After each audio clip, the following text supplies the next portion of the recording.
સાગર ભગવાન કી મહાન તપસ્વી રઘુરામ જી મહારાજ કી પરમહંસ સુખાનંદજી મહારાજ કી બધાને મારા ડૉક્ટર સાહેબ જય હિન્દ જય ભારત વંદે ભારત. આપ સૌ વિદ્યાર્થીઓ અહીંયા આવવાના છે હું જાણીને ઘણો બધો આનંદ છે અમને તમને બધું અમારું જે લક્ષ્ય હતો તે પૂરું થયો અમને આનંદ થયો. તમે જે ભૂમિમાં અત્યારે બેઠા છો ને એ એટલી બધી પવિત્ર ભૂમિ છે કે જેની કંઈ કલ્પના નહીં કરી શકો. પવિત્ર ભૂમિ છે આ. જ્યાં કરુણાસાગર ભગવાન જે આપણા ઈષ્ટદેવ છે એ 10 દિવસ સુધી અહીંયા રહેલા. 1933ની વાત 1933ની વાત કરતી. તો તે વખતે પરમ ગુરુ કરુણાસાગર ભગવાન અહીંયા 10 દિવસ સુધી આ મંદિરમાં રોકાયેલા અને તપસ્વી રઘુરામ જેને આપણે અમે કહીએ છીએ એ દાઢીવાળા અહીંયા તમે દર્શન કર્યા છે. મોડા આવ્યા નહીં તો 3 વાગે ખુરશી બધું. તપસ્વી રઘુરામ મહારાજ અહીંયા થઈ ગયા કે 75 વર્ષ સુધી અહીંયા રહેલા. પાછા કેટલા વર્ષ? 75 વર્ષ સુધી અહીંયા રહેલા. એવી પવિત્ર ભૂમિ પણ કે જ્યાં 75 વર્ષ પરમગુરુ 10 દિવસ રોકાયેલા, 75 દિવસ એટલે તપસ્વી રઘુરામ મહારાજ રોકાયેલા. અને એનો તમે પેલો ગુનો છે એ છે ને રઘુરામ મહારાજની ધૂણી ગંધ એ અત્યારે બંધ છે. ધૂણીની અંદર 365 દિવસ સુધી ધૂણો ફરજિયાત કરે. એમાં કોઈ આગ કે લાકડું મૂક્યા કરે પણ એવું કંઈ બીજી વાર પ્રસ્તાવની જરૂર પડતી નથી. એટલે એમ લાકડું દરરોજ એક લાકડું મૂકે 365 દિવસ સુધી ધૂણો ફરજિયાત કરે. એવી આ પવિત્ર ભૂમિ છે.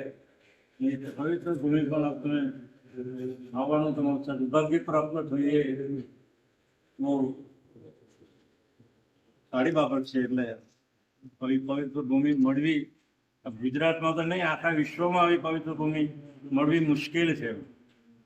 કારણ કે રઘુરામજી મહારાજ જે થઈએ ને અહીંયા એટલે 5 મુદ્રિકા સિદ્ધ કરેલી. પહેલી તો વાત મુદ્રિકા એટલે થોડું નામ યાદ ન રહે તેવા નામ છે. પહેલી મુદ્રિકા છે દૂસરી મુદ્રિકા, એને પતંજલિ યોગ કહે. રામદેવ નથી કરતો પેલા એ તો ખાલી 2-5 મિનિટ કરે પણ આ તપસ્વી રઘુરામ 12 વર્ષ સુધી એ પ્રાણોને બંધ કરી દે. આમ બેસવાનું આ રીતે અને શ્વાસોશ્વાસની ક્રિયા બંધ કરી દે પાછા. એવી રીતે એને 12 વર્ષ સુધી ગુચરી મુદ્રિકા એને સિદ્ધ કરેલી. ગુચરી એટલે પૃથ્વી, ગુચરનો મતલબ થાય પૃથ્વી. એટલે પૃથ્વી તત્વને સિદ્ધ કરવા માટે એણે આ ગુચરી મુદ્રિકા સિદ્ધ કરેલી. એટલે એ કેદારેશ્વર મંદિર છે ત્યાં વાલાસિનોથી 30 કિલોમીટર દૂર, ત્યાં શેરડી નદી નીકળેલી છે. તે કરોડાની વિશ્વામિત્રની નદી સાથે મળે છે. તે શેરડી નદીનું ઉગમ સ્થાન એ કેદારેશ્વર મંદિરનું ત્યાં મોટો લાલિયા ગુહાળ બાદશાહનો ડુંગર છે. ડુંગર પર જે શેરડી નદી નીકળે છે અને ત્યાંથી વિશ્વામિત્રની નદી છે કરોડાની ત્યાં સાથે ભેગી થાય. ત્યાં પહેલી મુદ્રિકા સિદ્ધ કરેલી. ત્યાં જંગલ એરિયા છે. આખો મેઇન રોડ પરથી તમે અંદર 6 કિલોમીટર જંગલમાં જાઓ ત્યારે કેદારનાથનું એક જ મંદિર છે. વર્ષો પહેલા આપણે 300-400 વર્ષ પહેલાનું મંદિર છે. ટેકરાની ઉપર મોટો ટેકરા ડુંગર જેવું છે. એની ઉપર એ શિવજીનું મંદિર છે અને તેની નીચે તળેટી છે મોટી, લગભગ 10 ફૂટ નીચે. તો ત્યાં એક મવડાનું ઝાડ હતું. એ ઝાડની સાથે બેસીને 12 વર્ષની મુદ્રિકા સિદ્ધ કરેલી. 12 વર્ષ ખાવું નહીં, પીવું નહીં, કશું જ નહીં. પ્રાણોને પણ એને બંધ કરીને એને બેસવાનું એવી મુદ્રિકા એને પૂંચડી પૃથ્વી તત્વને. એ તો 5 તત્વ છે ને આપણા શરીરની અંદર: પૃથ્વી, જળ, અગ્નિ, વાયુ અને આકાશ. આપણા 5 તત્વથી આપણું શરીર બનેલું છે. આમ તો 84 તત્વનું છે. તો થોડું ધ્યાન મારે કહેવાનું નથી. તો 5 તત્વની જે 5 મુદ્રિકા છે પતંજલિ યોગમાં આ બધું વર્ણન આવે છે. ગુચરી, પછી ચાચડી, પછી ગુચરી, ચાચડી, પછી ખેચરી અગોચરીને ઉણમુની. ખીચડી એટલે આકાશની અંદર ગમન કરી શકે. ખીચડી મુદ્રા એટલે ખીચડી એટલે આકાશ ને આકાશ તત્વની મુદ્રિકા બી સિદ્ધ કરે તો આકાશમાં પણ ગમન કરી શકે એવી તાકાત સિદ્ધ પુરુષ પ્રાપ્ત કરી દે. પછી ચાચરી તમારા મનની વાત પણ જાણી શકે. તમે શું વિચારો છો અત્યારે, તમારા મગજમાં કયા વિચારો ચાલે છે, કયા પ્રશ્નો ચાલે છે, એ બધી જ બાબતો આ બાપજી રઘુરામજી મહારાજને કહીએ કે ચાચરી મુદ્રા સિદ્ધ કરી છે. પછી ઉન્મુની અને પછી છેલ્લી છેલ્લે જે બ્રહ્મને સાથે મિલાપ કરે એ મુદ્રિકા છે તે ઉન્મુની. એ ઉન્મુની પણ મુદ્રિકા એને ઉમરામાં 2 મુદ્રા સિદ્ધ કરેલી. પાછી અહીંયા ઉમરામાં પહેલી મુદ્રા કેદારેશ્વર, બીજી મુદ્રા નાટ્યપુર, ત્રીજી મુદ્રા છે તે મધ્યપુર અને ચોથી ને 5મી મુદ્રા છે તે અહીંયા ઉમરામાં સિદ્ધ કરેલી. એટલે આ તપસ્વી મહારાજે 5 મુદ્રા સિદ્ધ કરેલી એવા કેટલાક ચમત્કાર અહીંયા ગામના એને આપેલા. એક ખાલી એક દર્શકાના તમને સુરતના કલેક્ટર, એનો ફોક નામનો કલેક્ટર સુરતના પીઓ ઘટે આજે 100-200 વર્ષ પહેલાની વાત છે. તેના છોકરાને પંટીઓ થયેલો, કોડ જેવું આવે ને, કોડ થાય પબ્લિક સાથે દાગા પર ઘણી પંટીઓ થાય એવો રોગ એને થયેલો. બહુ દવા કરી તો પણ એને સાંભળ્યું. પછી કોઈ કીધું કે રઘુરામ મહારાજ કે તમે કોઈ સાધુ અહીંયા રહે છે તમે ત્યાં જાઓ. તો તે વખતે તપસ્વી રઘુરામ મહારાજ પાછળ રૂપ છે ને એની પાછળમાં 20-30 ફૂટ અમારી મંદિરની જગ્યા હતી. કોક આવી એટલે જતી રહે બધું. તો ત્યાં પાછળ બેસીને પૂજા સિદ્ધ કરતા એ. પછી એ પેલા કલેક્ટરને ખબર પડી કે આવો ચમત્કાર ભાગો અહીંયા રહે છે, એના છોકરાને લઈને અહીંયા આવે અને એની સમુદ્ર અમે સમાધિ ક્યારે છૂટશે? કીધું કે અહીંયા આરતીનો સમય થાય ત્યારે સમાધિ છૂટશે. તપસ્વી મહારાજની સામે છોકરાને બેસાડ્યો. જેવી દ્રષ્ટિ ખુલી, એમની આંખો ખુલી એટલે આંખોની દ્રષ્ટિ પેલા છોકરાની પણ પડી અને તરત જ પેલો પંચે બધો સારો થઈ ગયેલો અને એકદમ આપણા જેવી જે ચામડી છે એવી ચામડી થઈ ગઈ.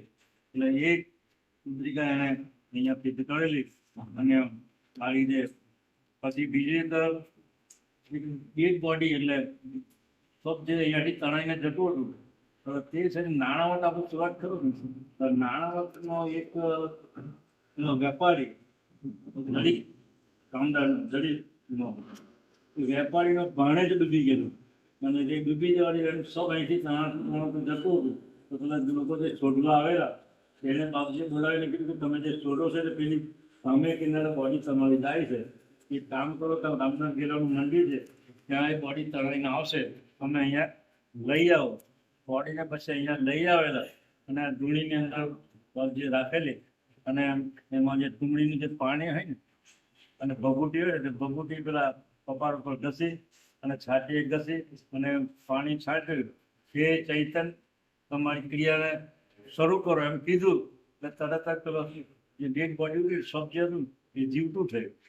એવા પ્રસંગ અહીંયા ઉમરામાં આ મંદિરમાં પણ મળેલા. પછી આ એક ગોરીનું સ્મૃતિ છે, એને કૈવલધામ જવાનું તેને આગલે દિવસે એને અહીંથી કૈવલધામ મોકલેલી.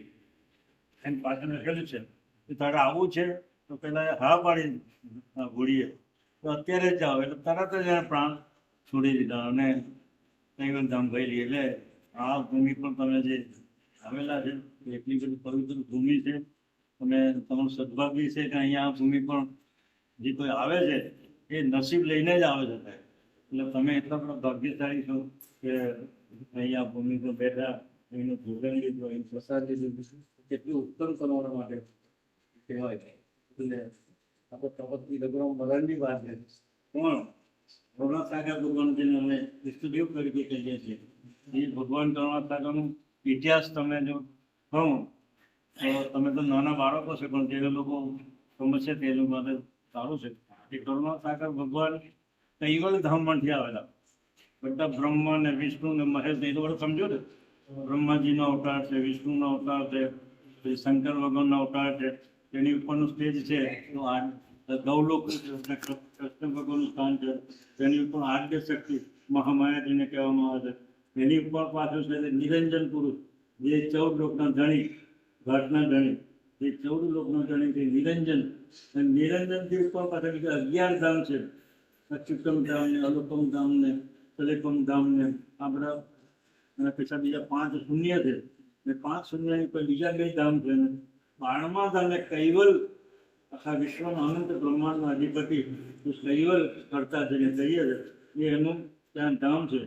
ત્યાંથી જગતના એને ખબર પડી કૈવલ કરતા કે મારો અડધો કલ્પો હટી ગયો, હજુ સુધી મને કોઈ ઓળખી શક્યું નથી. એટલે એને કરુણા ઠાકર ભગવાનને મોકલ્યા. નિરંજનને ઉપદેશ આપ્યો, શક્તિને ઉપદેશ આપ્યો. એમ 14 લોક જો નામ લખેલા હતા બધા, કયા કયા ધામમાંથી આવેલા બધા એ ત્યાં ધામના નામ લખેલા છે. અને આટલા ધામમાં જઈને આવ્યો. આ બાજુમાં પણ થોડુંક લખેલું છે કે તમે વાંચી લેજો. આ રીતે કરુણા ઠાકર ભગવાન અમે જેને ઈષ્ટદેવ અમે ભગવાનને માન્ય છે તેનું આ મંદિર છે. અને સમય મળે તો આ બધા બહેનોને પણ કહું કે શ્રી જગદંબા મહારાજની જન્મ જયંતિ અમે ઉજવવાના છે. લગભગ 5,000 માણસનો રસોઈ અહીંયા થશે. અને એ 27 તારીખે છે ને, 27 છે અહીંયા. સમય મળે તો પાછળ ભારત લઈ આવજો અને મજા આવશે. 5,000 માણસ રસોડું છે. અને અહીંયા સવારનો પ્રોગ્રામ પ્રભાત ફેરી, શોભાયાત્રા, જમવાનું, આ બધા પ્રોગ્રામ છે. એ દિવસે પણ આવજો. પણ જ્ઞાન તો તમને કેવું સમજી શકે તેવું જ્ઞાન નથી. પણ છતાં કરુણા ઠાકર ભગવાન જે ઈશ્વરીય છે અમારા, એ અહીંયા 10 દિવસ રોકાયેલા. અને જેવાને કેટલા બધા પટ્યાઓ આપેલા. તો એક પટ્યા તો અહીંયા ખાલી સામાન્ય ભાવ કહું તો એ પૂરા કુંભાળિયાની અંદર એક બેન દાહિબા કરીને, હા હા, અને તપસ્વી રઘુરામ મહારાજ જે હતા ને, એ અહીંયા 11-30 કિલોમીટર કટાશ્વર કરીને ગામ છે. ત્યાં તપસ્યા કરતા હતા. એને પાણીની જરૂર પડી, પીવાની પાણી. હાથે હાથે ખાડો પાણી નીકળેલું ત્યાં. હવે ઓડવાથી ત્યાં પાણી નીકળેલું.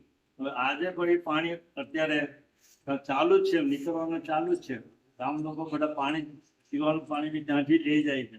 અને આપણું જે મંદિર ત્યાં ઊભું કર્યું, મંદિર બી પાણીથી જ બધું સિંચન કરીને ત્યાં બધું ઊભું કર્યું. એટલે કટાક્ષમાં પણ સમય મળતો જઈ આવજો. ત્યાં નજીક નથી તમારું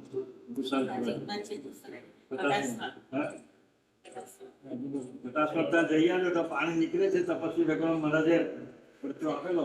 આજની તારીખે પાણીની ધારા ચાલુ જ છે. ત્યાં તો મોટી ટાંકી બી બનાવી દીધી અંદર જો પાણી પીવું હોય ને તો બધી વીજળી પડતી. અને ત્યાં ખૂબ પ્લોટ પડશે અહીંયા સુરતનો રાજુ બીજું કરીને એક અનાજ એ થઈ ગયા બિલ્ડર. બિલ્ડરને 50 થયેલો લપો મારી ગયેલો.